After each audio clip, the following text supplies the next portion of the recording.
Salom berdik. Hamma tinchmi? Hurmatli YouTube Doktor Ischanov kanalimiz tinglovchilari, obunachilari.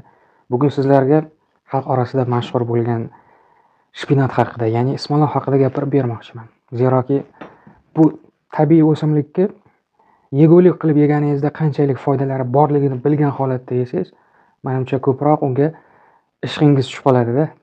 Shu shpinat o'tib ketayotgan paytingizda bozorlarda turib qolib ketmaydi, har safar borganingizda oladigan bo'lasiz. Shpinatni ismaloqqa tarkibida inson uchun kerakli bo'ladigan turli xil mineral hamda vitamin moddalar borda. Misol uchun aytganda, sink, rux, kaliy, kalsiy, magniy. Bular haqida kanalimizda chuqurroq alohida ma'lumotlarni berganman.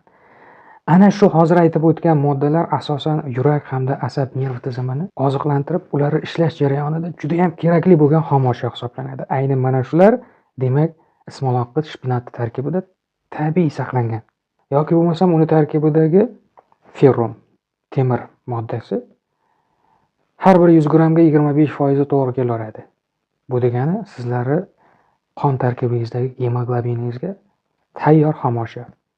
Shundoq iste'mol qilib yurishingiz qoningizni ko'payishiga, yangi qon tanachalari hosil bo'lishiga turtki bo'ladi.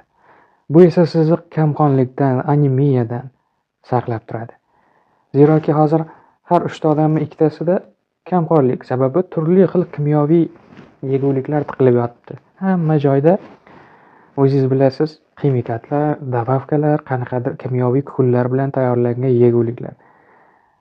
Vaqti kelib bolalarimizni zamonida kelgusida umuman tabiiy mahsulotlar qizil kitobga kirib ketsa kerak deb qo'rqaman. Ay mayli. Demak, ismaloqning keyingi foydasi sizni immun tanacha hujayralaringizni yangi bolalashga yordam beradigan xom ashyolarga ega.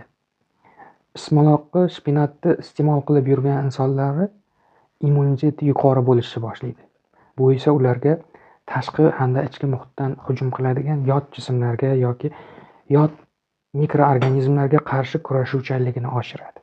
Shu bilan birga oxirgi tadqiqotlar natijasida shpinat iste'mol qilinib yurganda inson organizmida rak hujayralarini o'z vaqtida topib, ularni jonsizlantirishga immun hujayralari mana shu shpinatni tarkibidagi tabiiy mineral moddalardan kuch olar ekan. Bu esa turli xil o'sma, yomon yoki yaxshi sifatli saraton kasalliklari, o'simta, rak kasalliklarini oldini olishda eng asqatadigan tabiiy mahsulot bo'lib chiqdi. O'zi med, sink, marganit, magniy, mana shu narsalar boshqa